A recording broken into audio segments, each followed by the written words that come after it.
Hello, hello, hello. Welcome back ulit sa ating YouTube channel. So ngayon, naigbi ulit tayo kasi may nag-request si ma'am kung gawa na ba dito sa may higher block dito sa Naik View. So, especially pinahanap niya yung block 13. So, ito na yung block 12. Ito na. May mga residente na to. So, 100% yung kabila na yun, ayun na yung block 13. Ang problema, parang as is pa rin siya sa mga last na mga video natin, eh wala pa rin nababago. So pasyalan natin, baka sakaling may makita tayong kakaiba na sa kanila. Hello, shoutout kila kuya. Shoutout kila kuya. So ayun, lipan natin yung camera natin para makita natin ng maayos yung pinahanap ni Ma'am Dwayne. So doon po sa kabila. So yan, si kuya, mga na-relocate na dito. Ang kuryente pa rin nila. Ilan taon na kayo dito? Isang taon na. So yan, mga temporaring kuryente pa lang. Sana itong year, bago matapos ang taon o bago magkalahati, may mga kuryente na sila at tubig na supply galing talaga sa developer. Okay, so ayun. Uh, ito na yung Block 12 ito. So kabilaan niya ang Block 12. So parehas ito. Kaya 100% ito yung Block 13. So ang Block 13, wala pa rin nababago. Ayan pa rin siya. Wala pa rin nababago. Nagiging madamo na. Tapos ayun, nasisira na rin yung mga alulod niya. Kasi ito, Block 12 ito. So yung kabilang side ng Block 12, gawa na kasi ang isang block, bali kabilaan ho yung bahay. So ito as is pa rin, oh. Kikita nyo. So wala pang nababago. Ang nangyayari ay nasisira na yung mga alulod. So ito yung mga temporary setup, no, o pinis ng mga pabahay. So bago nila gawin yan, kailangan meron ng ma-relocate. Kasi pagka ginawa nila niya, wala pang ma-relocate, masisira lang. Katulad yan, nasisira na. Oh. So magdudubli trabaho ng kontraktor at saka ng developer, dublis yung gastos. So ayun yung problema. So ginagawa nila yung mga pabahay na to kapag ka meron ng talagang mga beneficiary na talagang ililipat dito. Pero yun nga, may mga nagpapaano sa atin. So depende kung ano yung ano. Nagtatanong sa atin kung pwedeng mapasyal nga itong Block 13. Kung gawa na, wala pa rin, ganyan pa rin. So hindi natin alam kung ano yung main tawag dito, anong gagawin, anong main problem, bakit hindi pa rin naayos, no? So, alalaman natin. Although, nagkakaroon naman ng konting development, yung katulad yung poste ng kuryente. Poste pa lang. So, ang isa pa problema nila dito yung tubig, kasi nga yung tubig ay wala pa din. So, meron lang isang nag-provide na beneficiary din dito sa pabahay na siya yung nag-ano dun sa mga kabahayan. So ito may mga butas ng binutas. So kung hindi ako nagkakamali, ang sabi ay para daw yun sa mga poste ng kuryente. So sana no, maayos na kasi kawawa naman yung mga residente ng narelocate dito. So, ito pa rin no. Ito na yung likod, block 13 pa rin ito, ma'am. So itong kabilang to, block 14. Wala pa rin, no? Wala pa ring nababago. As is pa rin siya.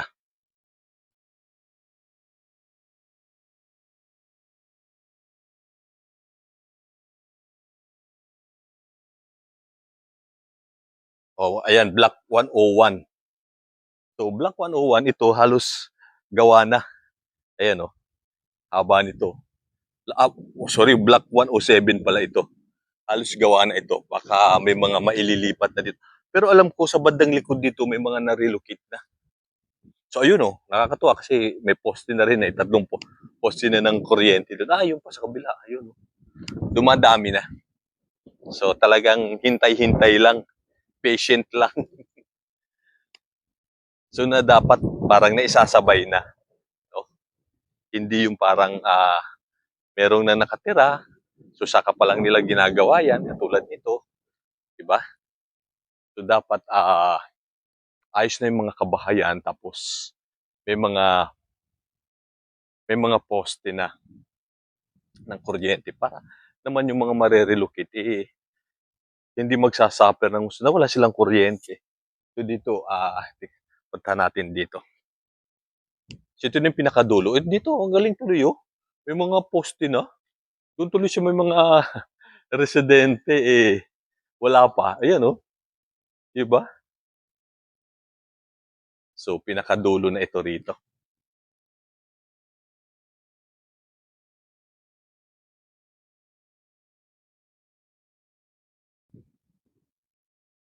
Excuse.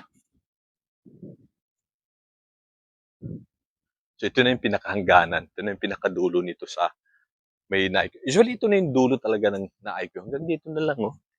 Yung pinaka-property na nung ng naik view. So, asyan, oh. So, ayan dyan. Malalim na ilog yan dito. Uy, may saging, oh.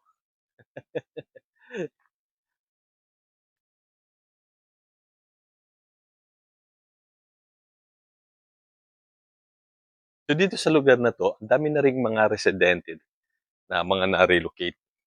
Ang dami pa rin mga bakanting bahay. Ang dami ng mga inaayos pang bahay. Tapos, ito pa rin siya yung iba, yung itsura.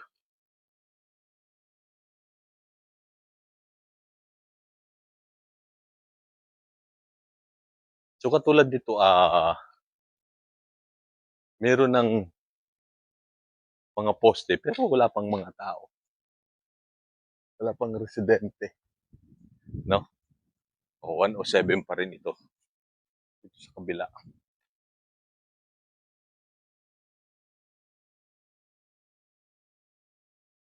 Pero sana itong taon, no? Ito, ginagawa na, oh. Ayan, oh, ito. Tingnan nyo to. O, inaayos na, mga bagong gawa na ang pinto, bagong gawa ng kisame, diba? So, may poste na rin siya. So, ayun lang naman na yung mga parang kailangan. Problem lang nga, katulad nito, ayan tulad to, ginagawa itong bahay na to, pero yung kabilang side niya hindi. Kabilang side niya hindi, doon ginawa na. So, ayun. Kaya naman din sa mga pabahay na to, naka-tiles na, pinturado na. So, titira ka na lang talaga, tapos lilinisin mo. Tapos may kwarto na ganito. Ikaw na bahala talaga magpa-develop niya, magpaganda pa. Kung anong improvement na gagawin mo. So, ayan, may malaking CR. So, para sa akin, malaki itong CR na to. Almost 2 meters ang haba niya, ang lapad niya nasa 1 point, no? 5 ganun, 1.3 yung lapad niya. Meters. So may lababo ka na rito, tapos meron ka pang extension dito sa likod na napakalapad pa, ganyan pa siya kalapad. Tingnan nyo. O tingnan nyo yung pader na yan, tapos yung extension papunta dito. Ang lapad niya, no? Halos 2.5 meters ang lapad o hanggang 3 meters ang lapad niyan. Ito yung kabuuan ng bahay. Galing, di ba? So, ang problema lang talaga dito sa pabahay ng gobyerno, yun, yung hanap buhay talaga. Kasi napakalayo sa syudad. So, medyo mahirap talagang hanap buhay. So, yun talaga yung unang idinadaing ng mga pamilya, ng mga nare-relocate sa mga pabahay ng gobyerno.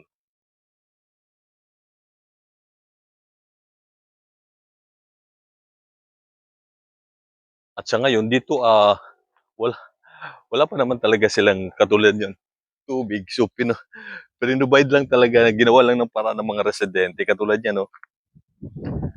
So, mayroong isang beneficiary o residente rito na meron ng tubig, deep well. So, ayan, para magkaroon, papunta dun sa mga tao, kailangan nilang mag-provide ng hose. Kailangan nilang gumastos sa pambili ng hose, pagpagawa para magkaroon sila ng tubig. So, yun yung isang problem. O dito sa Block 103, ang likod halos may mga residente na. Ayan o. O dun sa kabila, alam na naman natin yan. Kasi yung main road, marami ng tao dyan. Marami na na-relocate from Cavite, Molino. So ayan, oh. Oh, ito, mayroong na ring nalipat dito, pinaayos na, pinagaganda na nila yung bahay nila.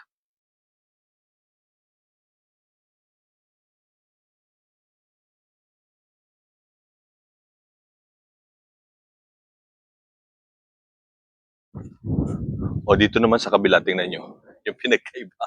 Yung kabilang side, gawa na, yung kabilang side hindi pa. So,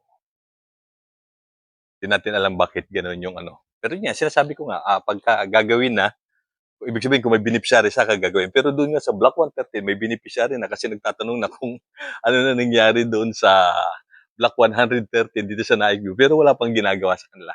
Well, siguro kung ililipat ka na talaga, ganun.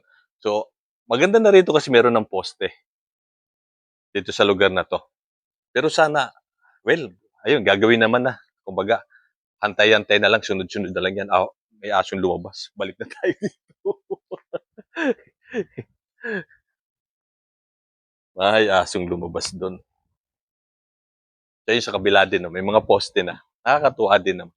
Kasi, mga napostehan na. So, ito, pinaayos na. Ano, pagawa na. Oh. Ganda na. Oh. Pinagawa na yung likod. Pinagawa na yung extension sa harap. Tapos yung gilid. So, magaling. Dito. Ayos na, oh.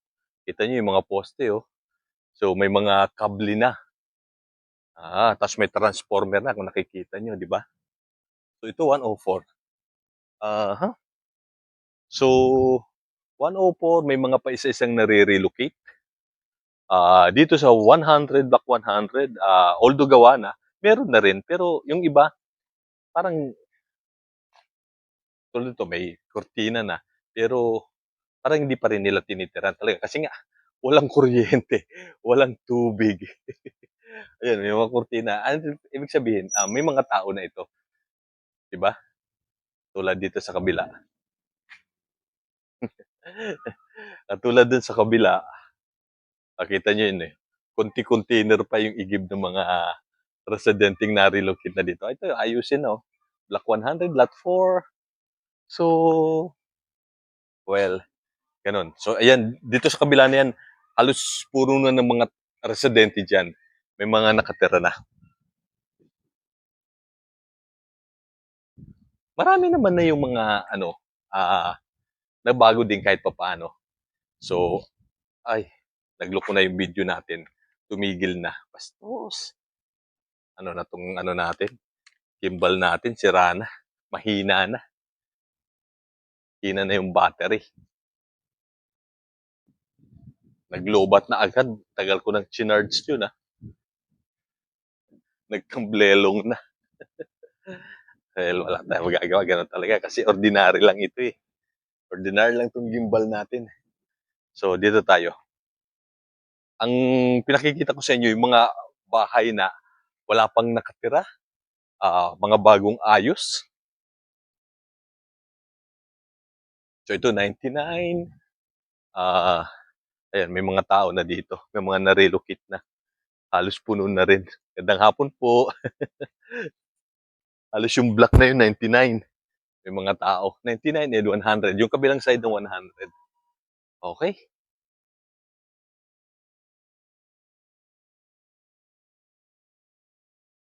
Walk through lang tayo.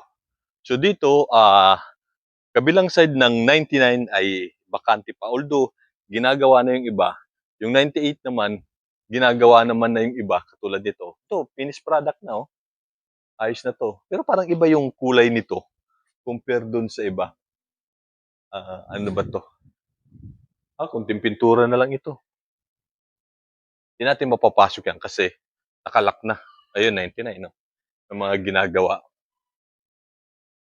Hindi talaga kumbaga naka-arrange yung relocation ng tao. So patlang-patlang. Kung saan siguro nila maisip na block, ayun ang ayusin at doon maititira yung possible beneficiary ng mga pabahay. Naririnig natin may music na doon.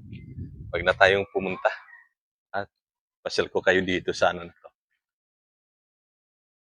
Ay, may music. Lakas.